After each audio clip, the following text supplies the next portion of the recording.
नमस्कार दोस्तों। आज हम लोग करंट अफेयर्स के नए नए प्रश्नों को देखते हैं।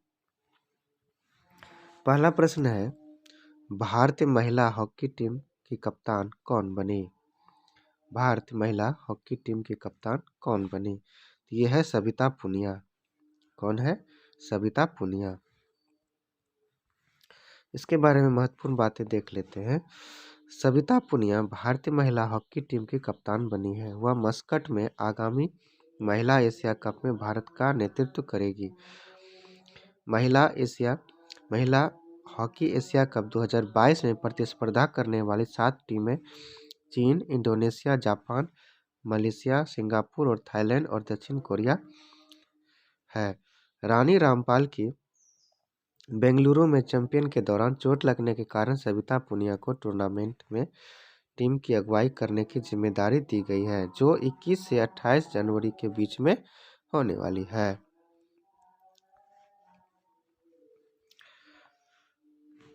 नौसेना डॉकयार्ड के एडमिरल अधीक्षक कौन बने हैं? नौसेना डॉकयार्ड एडमिरल अधीक्षक कौन बने हैं? ये है केपी अरविंदन। कौन है? केपी अरविंदन। केपी अरविंदन नौसेना डॉकयार्ड के एडमिरल अधीक्षक बने हैं। 1987 में भारतीय नौसेना में शामिल हुए थे। उनके पास समुद्री इंजीनियरिंग में बीटेक की डिग्री और NITII मुंबई से औद्योगिक इंजीनियरिंग में एमटेक की डिग्री प्राप्त है। रियल एडमिरल के Aravindan naval college of engineering IS Shivaji Lonavala के पूर्व छात्र रह चुके हैं, जो कि नेवल इंजीनियरिंग कोर्स के पहले बैच से ताल्लुक रखते हैं।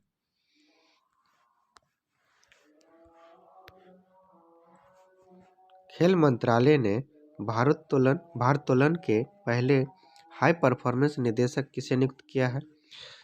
यह है अविनाश पांडु। कौन है? अविनाश पांडु।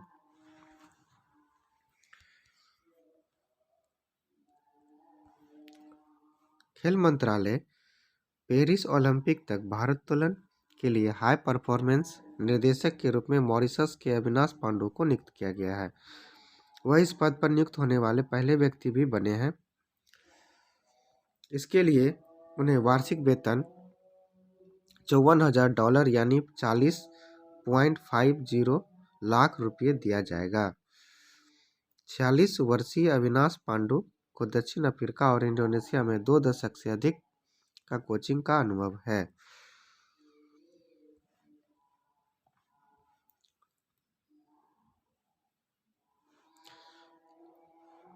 सड़क परिवहन मंत्री ने 8 सीटर वाहन में कितने एयरबैग अनिवार्य किए हैं?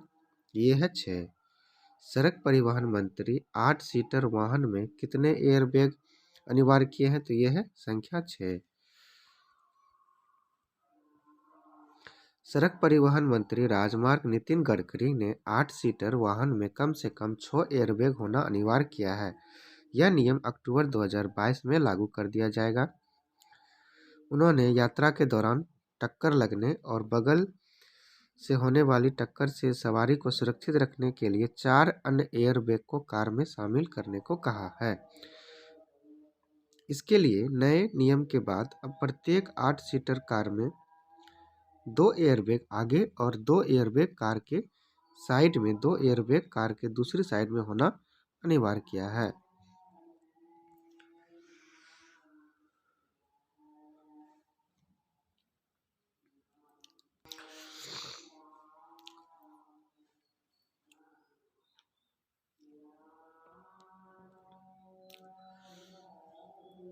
नेक्स्ट प्रश्न है, भारत ने किस देश की नौसेना के साथ अरब सागर में पासिंग एक्सरसाइज की है? तो ये है रूस। भारत ने किस देश की नौसेना के साथ अरब सागर में पासिंग एक्सरसाइज की है? तो ये है रूस। भारतीय नौसेना ने रूसी नौसेना ने अरब सागर में कोचिन बंदरगाह पासेक्स अभ्यास किया है। कौन सा अभ्यास किया है? पासेक्स अभ्यास। ये बहुत बार अभ्यास पूछा जाता है कि किस देशों के बीच में यह अभ्यास संबंधित है।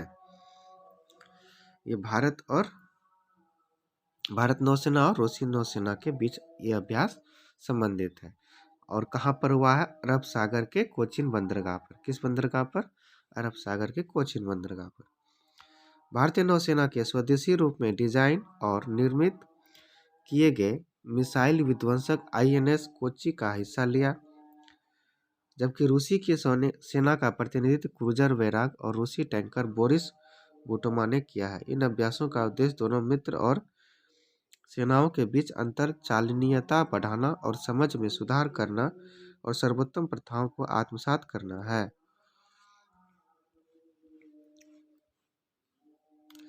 यस एसेट मैनेजमेंट का नाम बदलकर क्या रखा गया? यस एसेट मैनेजमेंट का नाम बदलकर क्या रखा गया? तो ये है white of capital asset management. White of asset white of capital asset management. Yes asset management का नाम बदल कर रखा गया है। तो क्या रखा गया? White of capital asset management.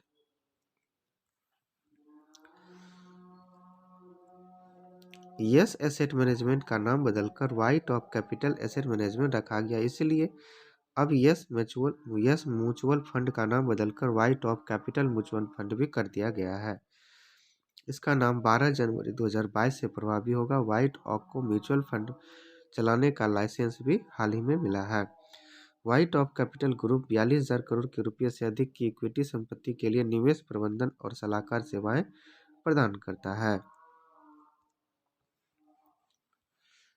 Next प्रश्न है, आरबीआई द्वारा जारी सर्वाधिक शिकायतें वाला शहर कौन सा रहा? तो ये रहा चंडीगढ़, जो जुड़वा शहर है। कौन सा रहा? चंडीगढ़। आरबीआई ने 2020-21 के लिए एटीएम, डेबिट कार्ड, मोबाइल या इलेक्ट्रॉनिक बैंकिंग और क्रेडिट कार्ड से संबंधित शिकायतों के मामले में चंडीगढ़ राज्य शीर्ष स्थान पर रहा, जिसमें शिकायतों की कुल संख्या 28,019 है। यह रिपोर्ट बैंकिंग लोकपाल योजना, गैर बैंकिंग वित्तीय कंपनियों के लिए लोकपाल योजना और डिजिटल लेनदेन के लिए लोकपाल की योजना के तहत जारी की गई। आरबीआई का मुख्यालय कहाँ है? तो मुंबई में। कहाँ है? मुंबई में। आरबीआई की स्थापना कब हुई थी? 1935 को। कब हुई थी? 1935 को। आरबीआई के वर्तमान गवर्नर कौन है? शशिकांत दास। आरबीआई के वर्तमान गवर्नर कौन है? शशिकांत दास। और एक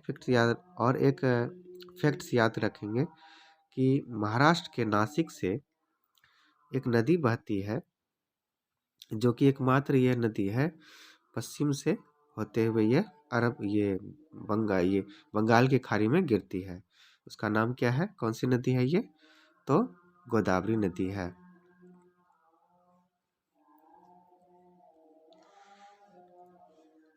किस सेना के लिए जलवायु अनुकूलन लड़ाकू वर्दी लॉन्च की गई? तो भारतीय थल सेना के लिए। क्या लॉन्च किया गया है? तो जलवायु के अनुकूलन वर्दी लॉन्च की गई है। राष्ट्रीय फैशन प्रौद्योगिकी संस्थान के सहयोग से भारतीय थल सेना के लिए जलवायु अनुकूलन वर्दी लॉन्च की गई, जो कि आरामदेह और जलवायु अनुकूलन है, जिसका डिजाइन कंप्यूटर की सहायता से तैयार किया गया। इस नई पोशाक और पैराशूट रेजिमेंट के कमांडो एक टुकड़े ने करियप्पा मैदान में आयोजित सेना दिवस परेड में प्रदर्शित किया गया है। ये नई पोशाक जैतून और मिट्टी के रंग सहित मिश्रित रंगों वाली है, जिसमें हर तरह के भूभाग से उपयोग किया जा सकता है। यह एक डिजिटल डिस्क्रिप्टिव पद्धति वाली वर्दी है। किस देश के क्रिकेटर क्लाइव लॉयड को नाइटहुड की सम्मान दिया गया? किस देश के क्रिकेटर क्लाइव लॉयड को नाइटहुड की सम्मान दिया गया? तो यह है वेस्ट इंडीज के क्रिकेटर क्लाइव लॉयड को नाइटहुड की उपाधि से सम्मानित किया गया है। किसे किया गया है? क्लाइव लॉयड को, यानी कि वेस्ट इंडीज के जो खिलाड़ी हैं उसे नाइटहुड की उपाधि से सम्मानित किया गया है।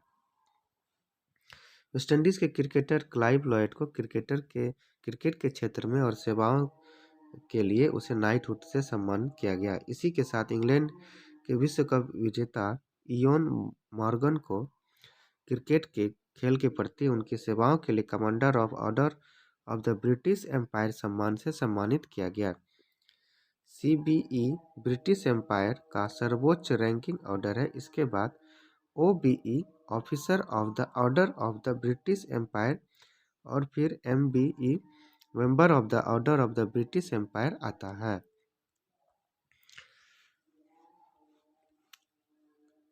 नेक्स्ट है Yonex Sunrise India Open badminton में किसने पुरुष एकल खिताब जीता? तो यह है लक्ष्य सेन। किसने जीता है? लक्ष्य सेन।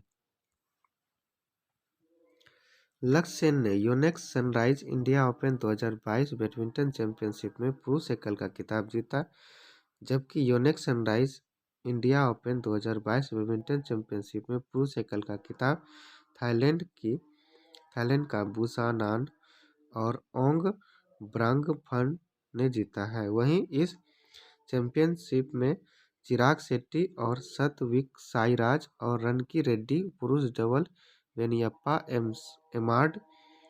एमसाड और नुतकर्ण एमसाड और महिला डबल टेरी ही और टेन वेई हिन मिश्रित डबल का खिताब जीता है।